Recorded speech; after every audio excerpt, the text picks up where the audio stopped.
শহীদ নিজামী মুজাহিদ সাহেবেরা মন্ত্রী হিসেবে সর্বশেষ যখন সম্ভবত 2006 বা 2007 মন্ত্রী ছিলেন, বলেন তো তার কয় বছর পর তাদেরকে ফাঁসি দেওয়া হলো? তাদের মন্ত্রণালয়ে একটা পয়সার দুর্নীতি বের করতে পারে নাই, তাদের সন্তানরা তাদের জানাজাটা পর্যন্ত করতে পারে নাই। প্রথম আলোর প্যারালাল কাছাকাছি একটা পত্রিকা কি আমরা দাঁড় করাইতে পারছি? হবে। আমাদের অনেকগুলো প্রতিষ্ঠান লাগবে, আমাদের আর্থিক যোগ্যতা অর্জন করতে হবে। ইনসাফ যদি রাষ্ট্রে কায়েম হয়ে যায় তাহলে 80% ইসলাম তো এমনিতেই কায়েম হয়ে যায়। বাংলাদেশের ইসলাম এবং মুসলমানকে বাঁচাইতে হইলে আমাদেরকে তুমুল যোগ্যতা অর্জন করতে হবে। এই চট্টগ্রামের সন্তান হাবিলদার রজমালির নাম কেউ বলে না, ইতিহাস থেকে নাই করে দিয়েছে। আপনারা তার নাম শুনেছেন? সিপাহী বিপ্লবে যদি দুইটা নাম থাকে, এর একটা মঙ্গল পান্ডে আর একটা হাবিলদার রজমালি, ইতিহাস পড়িও না, নতুন করে তৈরিও করি না, পাবলিকেশনও বানাই না, শুধু রাস্তা কাঁপাই দিলে হবে না ভাই।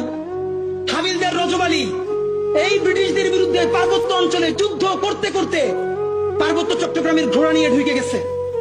একটা সময় সঙ্গীহারা হয়ে গেছে, ব্রিটিশদের কাছে জীবন দিবে না, এই জন্য তিনি চিরতরে পার্বত্য চট্টগ্রামের ভিতরে ঢুকে গেছে, আর ব্যাক করেন নাই। তিনি মনে করেছেন যুদ্ধ করতে করতে প্রয়োজনে হারিয়ে যাব, তবুও আমার স্বাধীন জীবন ব্রিটিশ বেনিয়াদের কাছে হত্যা হইতে দিব না। সেই হাবিলদার রজমালি